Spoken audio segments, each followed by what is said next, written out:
Good afternoon, students. Another very general, I think more philosophical and personal view topic, but I hope that I will pass on some educational messages to you during the next 40-45 minutes. So, the topic is how to do a good or a safe operation. And that's my email address, vkkapoor.india@gmail.com. Please feel free to email me if you want any more educational material on any other topic. So when we do an operation, we are dealing with a human being, the patient who has a disease, and the end result would be either cure or at least we will palliate. But unfortunately, it can cause some disability in the form of a complication, and not infrequently, it can cause death of the patient also. So what lies between the patient and these outcomes is you, the surgeon in making, but tomorrow all of you will be surgeons in your independent rights once you finish your MS or DND course. So what is a safe operation? In my opinion, the operation should be safe for the patient. And these days, it has to be safe for you also, that you don't run into a problem because you've done the operation, medical problems, sometimes criminal problems, attacks, and all those things. It should be safe for the surgeon, the mentor, your faculty, your consultant, because he or she is going to face the medical legal issue, and it should be safe for you that you learn it properly.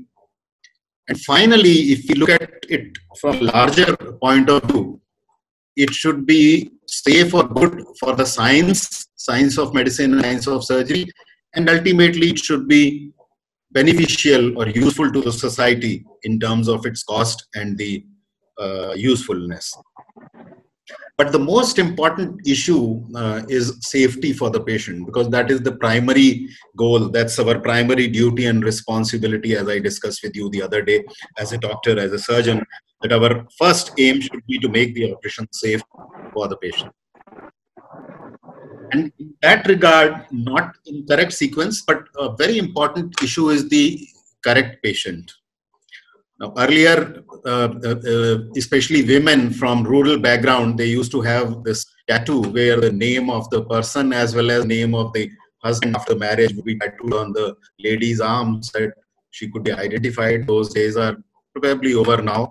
But we need to be sure that we are operating upon the correct patient. And therefore, patient name, patient ID, hospital ID. Name alone is not enough, because we all know that Shanti Devi is a very common name in North India. So there could possibly be two Shanti Devis at the same time in the same ward. Or it could be that Shanti Devi with polylithiasis is shifted into urology OT, where another Shanti Devi was to undergo a nephrectomy. And this can happen, this does happen. It was almost about to happen in our own department, in our own institution. And it has happened with other organizations also. For example, Air India, giving wrong dead body to the relatives of a person. So when we are in the OPD, the first thing is to arrive at diagnosis, because unless you have a correct diagnosis, you probably would not be able to do a correct operation, a good operation, a safe operation. And just a few tips that certain diseases are more common at some age. For example, if you see a young patient with recurrent episodes of cholangitis, say an adolescent or a young adult, rather than stone disease, you start thinking of cryptococcus cyst. Certain diseases are more common in a particular gender. We all know that diseases of thyroid are more common in women. Gallbladder cancer is more common, 3 to 4 times more common in women as compared to men. Geographical distribution. For example, ascariasis is very common in Kashmir. Chronic calcific pancreatitis is more common in South India and in the East Coast, Odisha. Duration. Many of you during the exam say that it is a short duration of history, so my diagnosis is malignancy. Not always correct.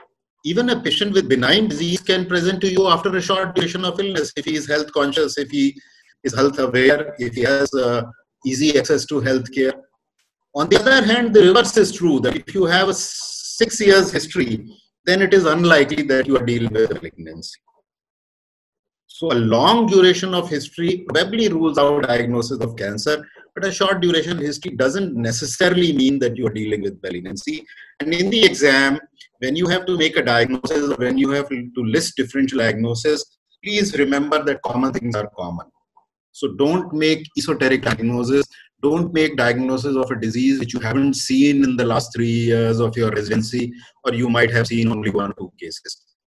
And be prepared for surprises. For example, we know that cancer can occur in a young patient. So if you have a young patient who has a very characteristic history, yes, you may have to entertain a diagnosis of cancer. But in that scenario, the best approach in the exam is that you should say that this patient is too young to have cancer, but the history and examination findings are very compelling, so I would like to rule it out. Also, if you think of cancer in a young patient, keep the possibility of lymphoma, which is much more common in younger age group as compared to adenocarcinoma. At the same time, as a pleasant surprise, when you're thinking of malignancy, for example, right iliac fossa lump in a middle-aged or elderly patient, here you are thinking of malignancy, it may fortunately turn out to be tuberculosis, and that's good for the patient. So once you have made a diagnosis, or once you have a list of differential diagnosis, or even if you don't know what the diagnosis is, you have to do a complete evaluation of the patient. Not only the disease, not only the diagnosis, but the patient as a whole. And there, in the history, you all do it, but you must continue to do it.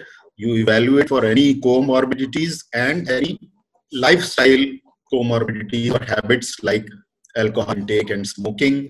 You must make it a routine practice that the first time you see a patient in the OPD, the patient is a smoker, you should ask the patient to stop smoking at least for 4 to 6 weeks before the proposed date of surgery, and that to a great extent influence your post-operative outcome. You must carefully ask for history of intake of especially common drugs like antiplatelet drugs in elderly and oral contraceptive pills in women, which again have to be modulated. Clopidogrel may have to be stopped for about 5 days. You may have to change to heparin if the patient is on oral anticoagulants. OCPs must be stopped for about 4 to 6 weeks to decrease the risk of venous thromboembolism. You must caution the patient to take other measures to contraception during this period, and evaluation, renal function tests, liver function tests. Renal function tests are important because a large majority of our patients may require a contrast enhanced CT scan, so you must evaluate urea and creatinine before that. And I don't expect you to be a cardiologist, but even as a general surgeon, you should be able to pick up gross changes in ECG. Like here, you can see an abnormal P wave, which suggests that this is an atrial ectopic. And you should be able to listen to gross abnormalities in the heart sounds and respiratory sounds.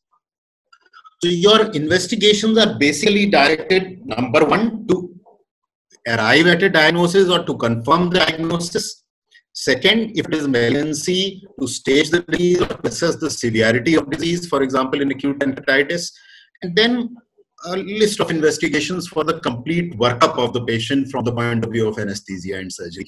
And this is the approach I generally recommend to the students in the exam also. That you have finished your history and differential diagnosis, the examiner asks you, what would you do now? So if you start by hemogram, chemistry, LFT, then I would jump on you and say, how would they help you in reaching a diagnosis? And if you start with ultrasound and CT, just give me a minute, please. I need to sign a document.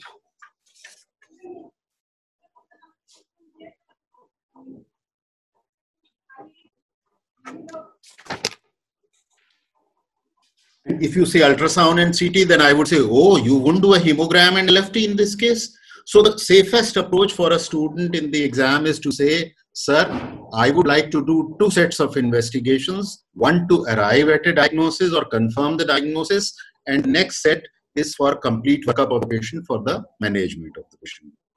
And the investigations, at least in clinical practice, may not be in the exam, it should be appropriate. They should not be too little and they should not be too more, and I will deal with that little in detail. So if you don't do an ultrasound and do straight away a CT scan and it shows multiple metastases in the liver, you know that in most cancers, this is the end of the story. So you have unnecessarily wasted not only the money of the patient, but you have put an extra burden on the CT machine of your hospital. If you had done a simple ultrasound, these metastases could have easily been picked up. So you must always, in most malignancies, your first investigation should be an ultrasound rather than a CT scan. And similarly, you see a solitary pulmonary nodule in the chest on the scanogram of a CT scan.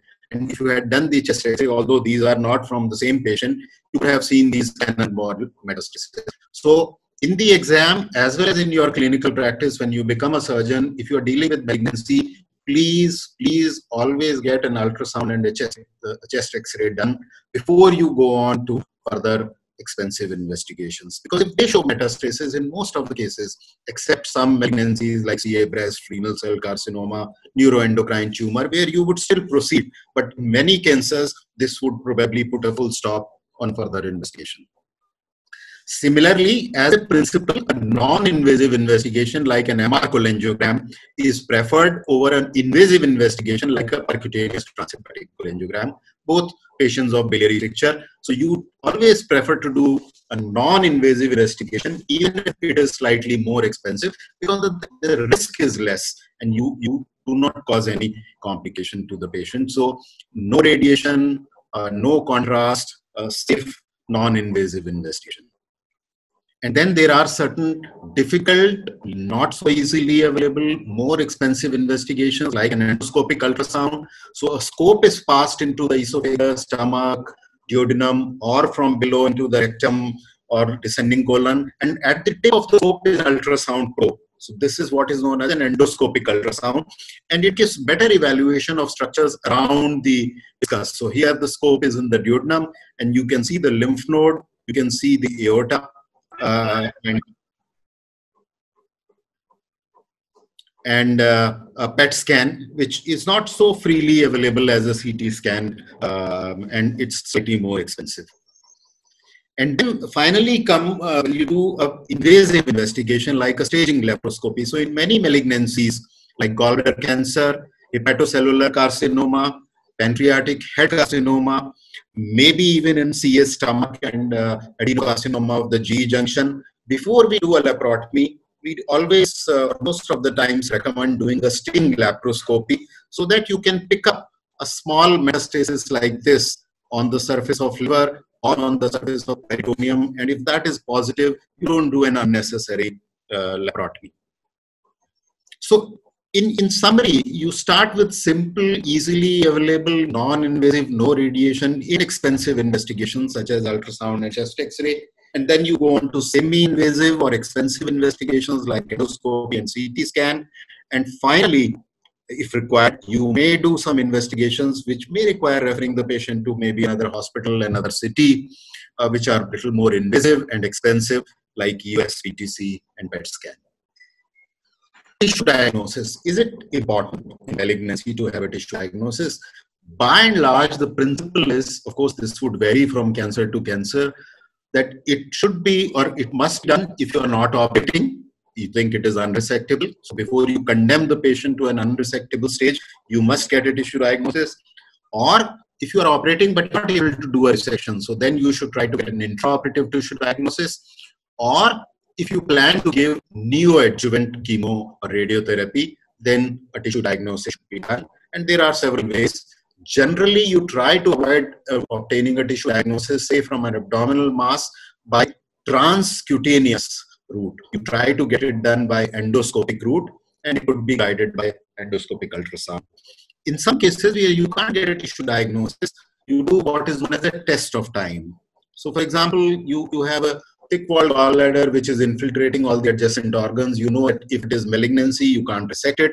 If it is benign, then you don't have to do multivisceral resection. So you just follow the patient over a period of next few months, and if the disease doesn't progress, then you know that this is not malignancy, and then you can treat it like a benign condition, a mimic called xanthogrammatous cholecystitis, which can look like gallbladder cancer. And there are several such examples. For example, a mass in the head of the pancreas, which could be inflammatory, rather than malignant. So if the mass remains the same size over the next 3 months or 6 months, you know that this is unlikely to be malignant. Selection of patients is also very, very important, and very crude but very simple and very useful criteria are performance status, how many steps the patient can walk, how many flight of stairs the patient can climb, are there comorbidities, whether they can be corrected, whether they are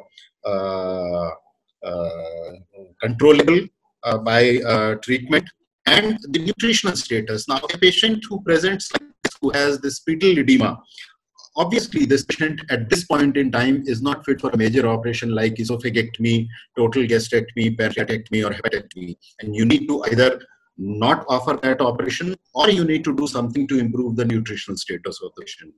It also depends on your experience and your past results. So if you are working in a small hospital in a town which doesn't have a big institution, then obviously I don't expect you to do a major operation like hepatectomy or pancreatectomy, and then after proper investigation and diagnosis, you would probably refer the patient to another hospital, another center where people are more experienced to do that operation.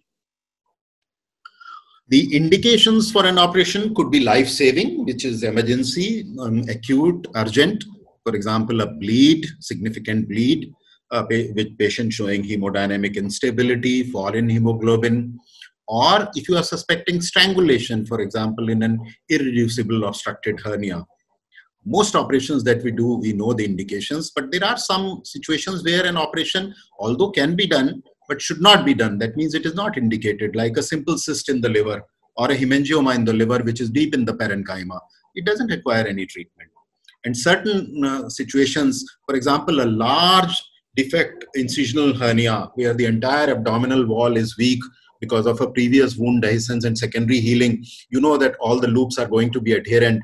And because there is no single small defect through which bowel is herniating, it's a diffuse bulge of the abdominal wall, which is probably not going to cause obstruction. But if you try to operate, you may cause more harm by creating a fistula. And then, of course, there are certain contraindications. For example, this patient with a large retroperitoneal tumor in which this main vessel, the common iliac vessel, is totally encased inside the vessel. So unless you are planning an excision of the vessels and reconstruction, you know that you can't handle this tumor. Indications could be prophylactic or preventive. For example, gallstone. If you believe in the philosophy of a preventive cholecystectomy, that's a separate topic in itself, so I'm not going into detail. To prevent gallbladder cancer in future, certain diseases, even if they are asymptomatic, they should be operated. For example, a hydatid cyst in the liver, large enough on the surface because of the risk of complications. CBD stones, which can cause cholangitis and pancreatitis, even if they are asymptomatic, they should be handled, they should be treated. An IPM, an intraductal papillary mucinous neoplasm of the pancreas, which is a high malignant potential, should be treated even if it is not causing symptom.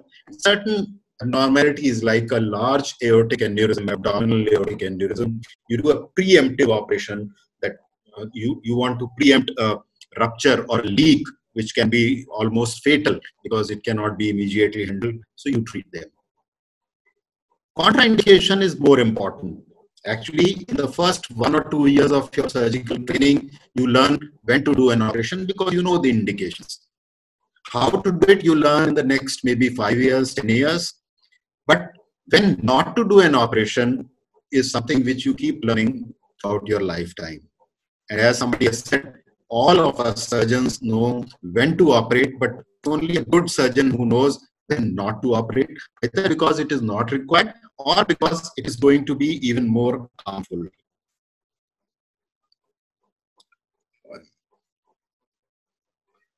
Now, there are certain diseases where you have several non-surgical options, like you can treat with drugs, say a functioning tumor. You can treat endoscopically, for example, CBD stones. You can treat radiologically, for example, an intra-abdominal abscess. You have the option of chemo and radiotherapy, or just nothing. As I said, they don't require any intervention. So this is an example of a diffuse thickening of the prepyloric area of stomach, where repeated endoscopic biopsies were normal. This was a very young patient. The clinical picture was of malignant gastric outlet obstruction, but ultimately it turned out to be lymphoma, where surgery was not required, and this patient was treated with chemotherapy. There are certain situations where you have the option of conservative management. Conservative management means that you keep the patient on the surgical floor, under your eyes, under your fingers, but don't operate upon the patient. And with the help of CT scan, MRI, and other investigations, three situations where conservative management now plays a big role are trauma, especially liver trauma, acute abdomen, and post-operative abdomen, where earlier the dictum was that if in doubt, go in and see. Now the dictum is that go in only when you know that it is certainly required, because non-operative conservative management you can successfully do with the use of frequent cross-sectional imaging. Timing of surgery also is very important. Like in severe acute pancreatitis, a condition like this where there is extensive necrosis around the pancreas and it is still not well localized, if you go in too early, you will not be able to do correct operation. In fact, you will do more harm because you will cause bleeding and you will injure other structures. On the other hand, in a disease like ulcerative colitis, like here there is a pancolitis, you see the loss of ostration of the entire colon and sigmoid, and this is extensive ulcerative pancolitis. And if this patient is on parenteral steroids, if you wait for too long, the patient will develop toxic megacolon, perforation, sepsis, peritonitis, and you may not be able to salvage the situation. Or it could be inappropriate timing. For example, in acute cholecystitis, you can do an early cholecystectomy, but within first 24, 48, maximum 72 hours. Some people say 5 days, but definitely not between 7 days and 14 days when the inflammation is at its peak. So appropriate timing of intervention also is very, very important to achieve good results. Once you have decided to operate, you need to prepare the patient, especially an elderly patient who has comorbidities. Oral hygiene, dental hygiene is very important because that can cause respiratory infection during intubation. You need to advise the patient to continue to ambulate, stop smoking, oral contraceptive pills for venous thromboembolism prevention. Drugs like antiplatelet drugs have to be either stopped or replaced, and you need to look after the nutrition if time permits. In hydrated disease, you need to give a course of at least 2, maybe 4 weeks of albendazole.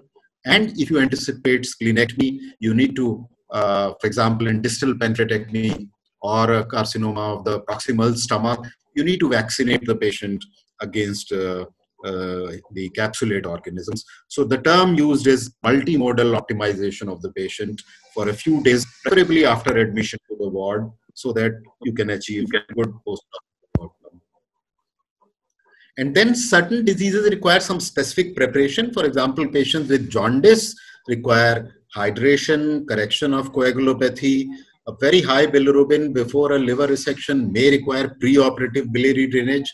Like here, the cannula, papilla is being cannulated and then a stent has been placed. If you want to do a major hepatic resection, like an extended right hepatectomy, the residual liver volume may be small. So a procedure called portal vein embolization. What is done that the radiologist punctures the liver, gets into the right branch of portal vein, puts some embolizing material there like coil and all. So the right portal vein gets blocked, and that induces atrophy in the right lobe of liver. And then there is a compensatory hypertrophy in the left lobe, and you get increased residual liver volume. So these are some very extensive, invasive, special preparations which are required in some of the situations. And then some general preparation, for example, obviously pre-anesthesia checkup. But if the patient is sick, if the patient has comorbidities, if you're going to do a major operation, you need to make sure that there will be a bed available in the surgical intensive care unit. You need to arrange blood and products depending on the anticipated requirement. Timing of antibiotic administration is very important. They should preferably be given at the time of induction so that the antibiotic peak is at the highest level when you make the incision. Bowel preparation, both mechanical and antibiotic, and VT, venous thromboembolism prophylaxis, are some of the general preparations which are required. Consent is very, very important. It's a separate topic in itself, but just some special situations, a high-risk consent in a patient who has several comorbidities where you anticipate either a mortality or a major morbidity, special consent for stoma, marking of the stoma. If you anticipate resection of a normal organ like spleen, kidney, uterus, then you need to have a special consent. In laparoscopic surgery, consent for possible conversion and any possible alteration in plan. Suppose you find the tumor to be unresectable and then you need to do a bypass, or for example, on laparoscopy, you find unsuspected cirrhosis. So this is a coarsely nodular liver and you see a very large caudate lobe or segment 1, which indirectly indicates that there is a cirrhosis of the liver. Just excuse me for a minute, please.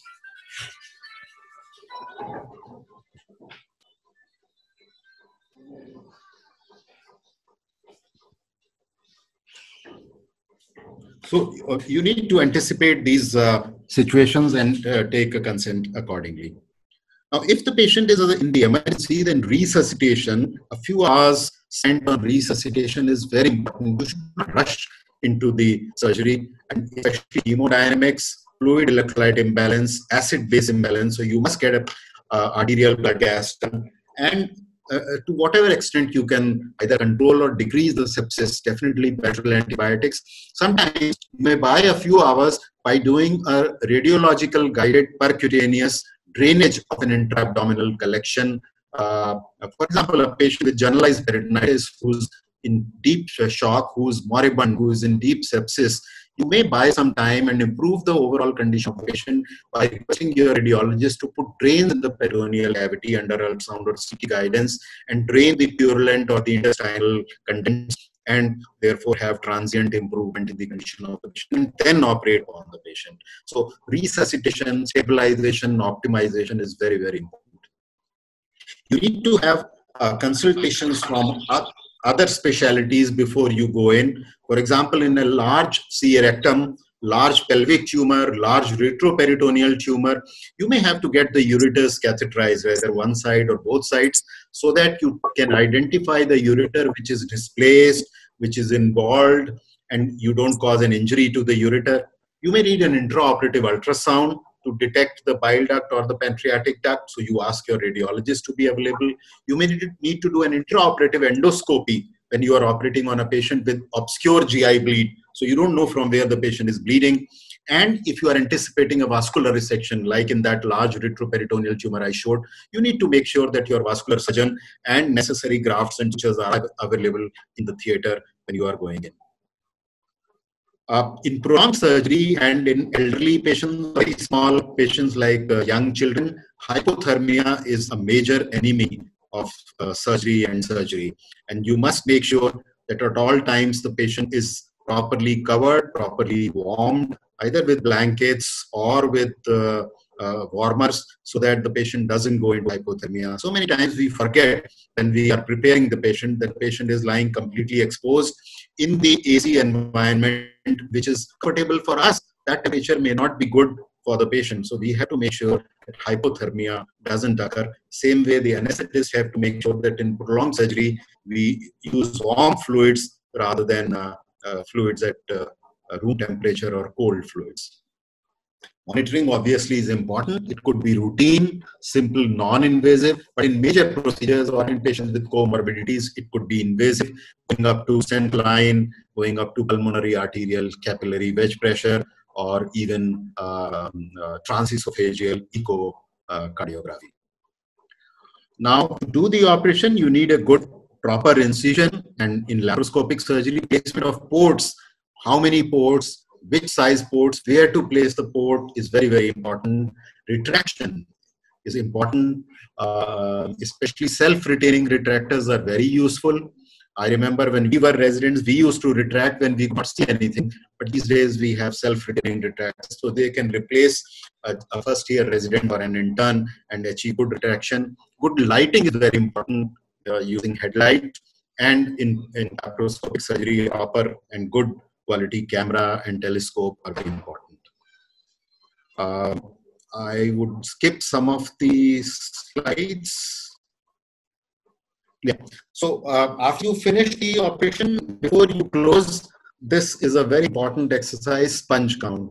You must, although legally it is the nurse who is responsible for sponge count, but morally it is us. If the patient has a problem, the patient will come back to us. So morally it is our responsibility, and to some extent legally also, because we are the captain, we are the master of the ship, and therefore a proper sponge, gauze, instrument, needle count before as well as at the end of surgery before you close, and the usual dictum that the count should not be 6, 9 or 12, it should always be in the multiples of 5. The abdominal closure, there are several ways that you can close it. I don't think I can go into the details, but most people would use a long-lasting absorbable suture like PDS, not a short-lasting absorbable suture like Vicryl, and not a non-absorbable suture like Prolene, because Prolene can cause suture-related wound problems, especially in a thin-built patients. So if cost is not a constraint, most of us today for abdominal closure would like to use PDS. Very important is this, the SOS principle of residency.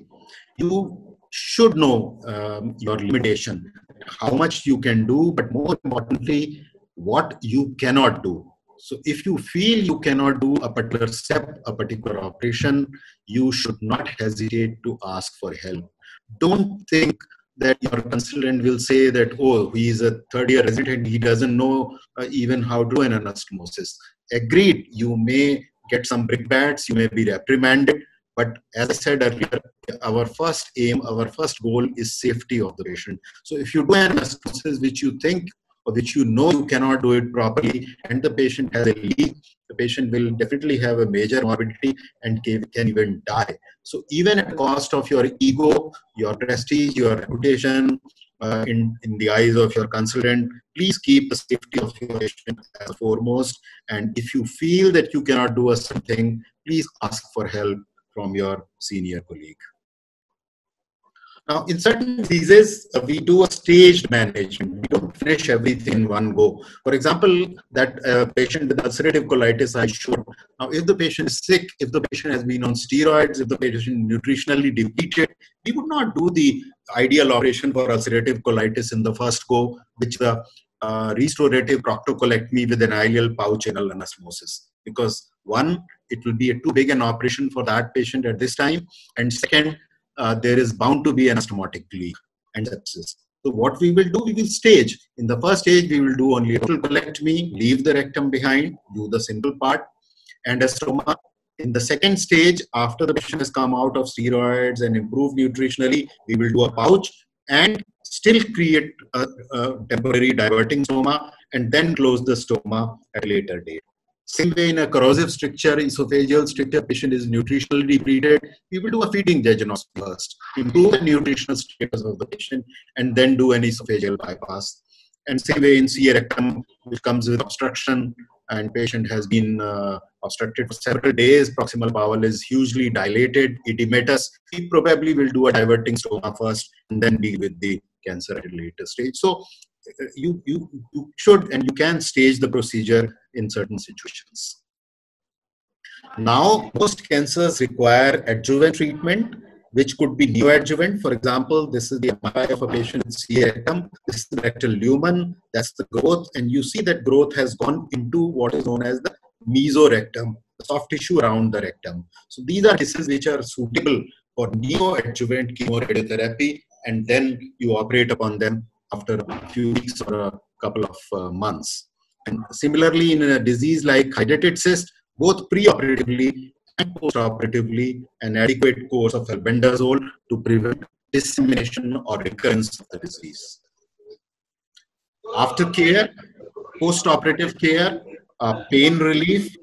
This is an example of patient-controlled analgesia. See this control switch.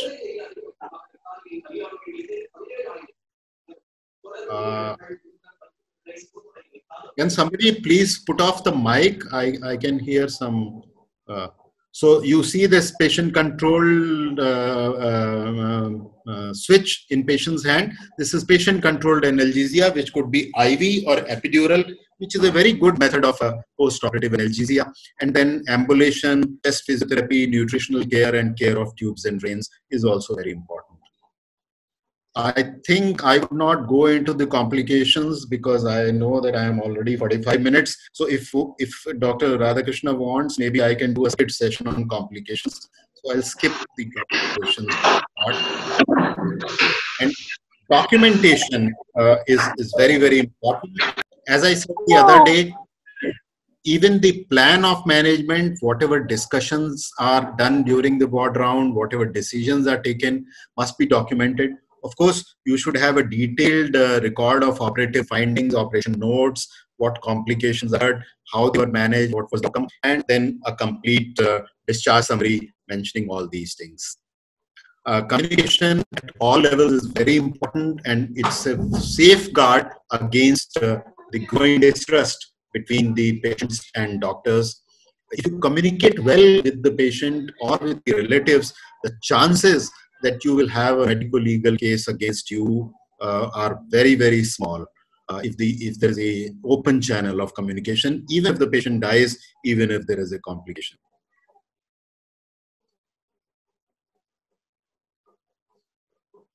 So I would probably end by saying that some key components of doing a good or a safe operation are to select a patient well. So your indication should be well selected.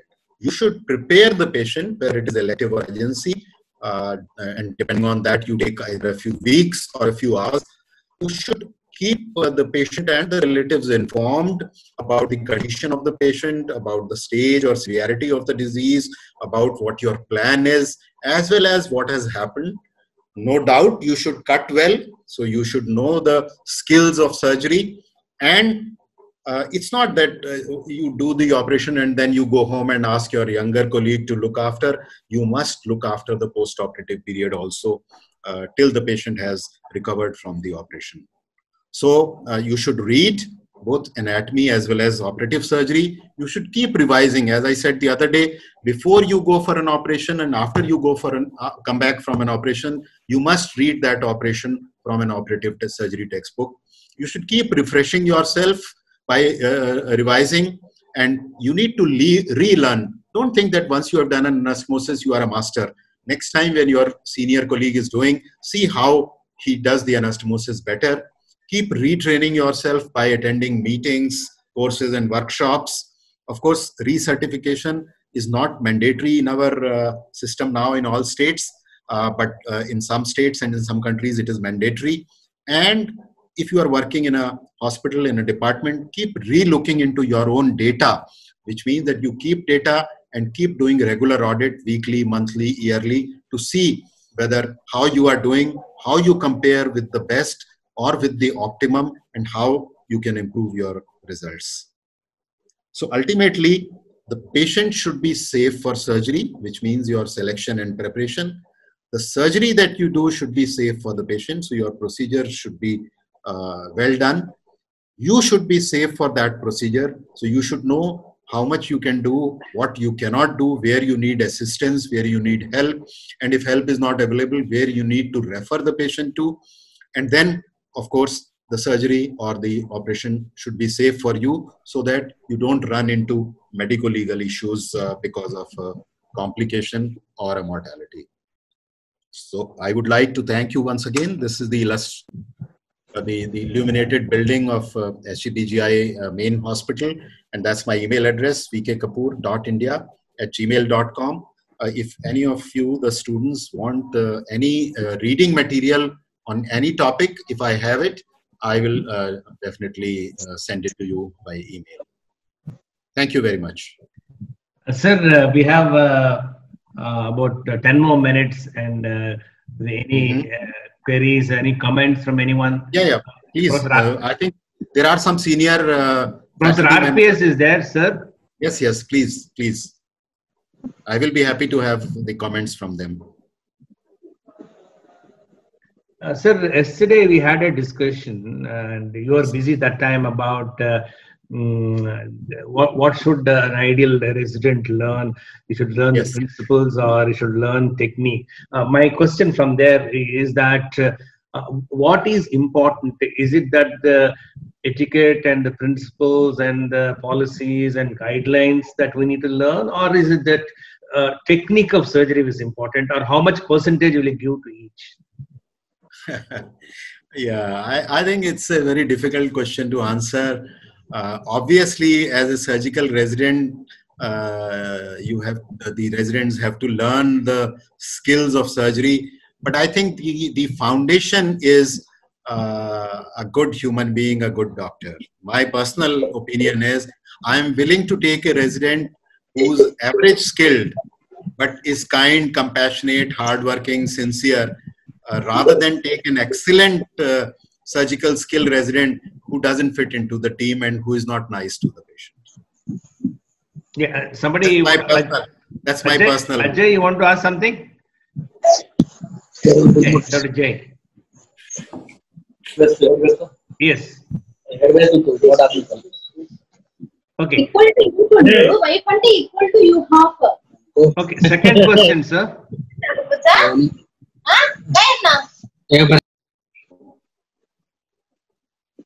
Yes, please. The second question is, third year postgraduate is asking, after when I complete my MS, what is all that I supposed to know? What all I should have mastered? What all should I be able to perform? I think National Board has some recommendation as to what DNB in general surgery should have done, should have assisted, should have seen. I'm not sure whether they have put any numbers, but I would say that if you know the basic principles and basic skills of surgery during your MS or DNB, that probably is good enough, because as you become a senior resident or as you become an independent practicing surgeon in a hospital, then you keep learning more. So surgery or medicine for that matter is a lifelong learning process, but learning basic principles of surgery, how to open the abdomen, how to close the abdomen, how to do a safe bowel anastomosis, these are probably some of the basic principles. So I don't think, because we have so much of variability in education and training in our institutions, that every place will have the standard, but the basic principles should be there. And as I said, that you should know your limitation. And again, in these days, the word has come back again, Lakshman Rekha. You should know your Lakshman Rekha, that beyond this, I should not go or I cannot go unless it is a life-saving emergency. So if a patient is bleeding, there's no time to refer the patient to another hospital. There is no other surgeon who is available in the same hospital. Agreed, you have to go in and do whatever best you can. But if you have time and opportunity to refer a patient, if you know that you can't do it, then probably you should do that. Either get help or send the patient to another place. Yeah. Any comments from the audience? Good afternoon. So one question, sir. Yeah. Sir, what is the optimal... Show yourself up. Put your camera on, Basant. Yes, sir. Yeah. Say. Sir, what is the optimal duration of nutritional rehabilitation in patients who have malignancy? So how much time should you wait if you are planning to nutritionally build up a patient who has a diagnosis of cancer? So 2 weeks, Yes. 3 weeks. Yes. So nutrition and malignancy, nutritional support in malignancy is a very controversial and debatable topic. There are some who believe that a short nutritional support, especially with parenteral nutrition, I'm talking, is of no use, and in fact it may do harm because it is an invasive method of administration. But enteral nutrition, if it is possible, is always welcome. And so a general principle that we use is, as I showed, that if a patient has gross pedal edema, or if the serum albumin is less than 3, then we would be very hesitant to do a major operative procedure or an anastomosis in this situation. And we would probably take 2 to 4 weeks time to give enteral nutrition, either oral, nasogastric tube, nasojejunal tube, feeding jejunostomy, whatever is required or feasible, because 2 to 4 weeks time is not going to make much difference. And if, say, I'll give you an example, that a patient with periampullary carcinoma or pancreatic carcinoma with a bilirubin of 12, normally we would not do biliary drainage. But if this patient also has a serum albumin of 2.2, then what we would do an endoscopic biliary drainage, wait for the bilirubin to come down and use that waiting period, 4 weeks or 6 weeks, to give enteral nutrition to the patient. Yes. So enteral nutrition for a few weeks, definitely yes. Parenteral nutrition over 5 or 7 days, probably not. And so one more question, sir. Today, as we are treating more of patients with neoadjuvant therapy, does it warrant a staging laparoscopy in every patient if we are planning a neoadjuvant therapy? Or in some, there are some cases we can skip the staging laparoscopy and straight away go ahead with neoadjuvant therapy? Yes. So neoadjuvant therapy is adjuvant therapy which we give before the operation, and the actual correct situation where we give neoadjuvant therapy, and this philosophy was derived from CA breast, was where you have early breast cancer, where you know that you can do an R0 resection by surgery, but still you give neoadjuvant chemotherapy to decrease the risk of recurrence in the follow-up. That principle has now been extended even to locally advanced non-metastatic cancer, so that you downsize or downstage the disease and make it resectable. So certain situations where this is being used are CA rectum, very commonly used, CA esophagus, very commonly used, to some extent in CA pancreas now, and a very new stage CA gallbladder, and I'm sure there are several other examples.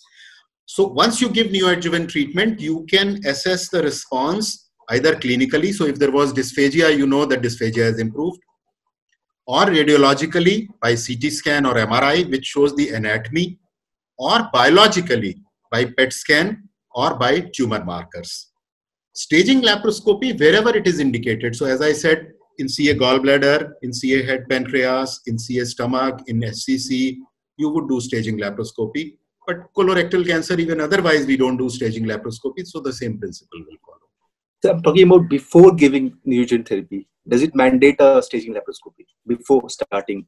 In some aggressive malignancies, you may, for example, in gallbladder, if it is a locally advanced disease, you may do a staging laparoscopy and give neoadjuvant. But what we do is, although this is not something which is accepted, that we would give neoadjuvant treatment. And then when we are re-evaluating, before we go in, we will do a staging laparoscopy. So even if staging laparoscopy shows metastasis, you can continue that so-called neoadjuvant treatment, now convert it into a definitive palliative chemotherapy. So we don't. Thank you so much, sir. Thank you so much for. You have to go on with the next. And we'll be troubling you, asking you for more lectures in due course of time. Thanks for your time, sir. Thank you so much. I can do one on complications and mortality if you want. We will keep you engaged for all through the lockdown, sir. Thank you. Thank you so much. Thank you.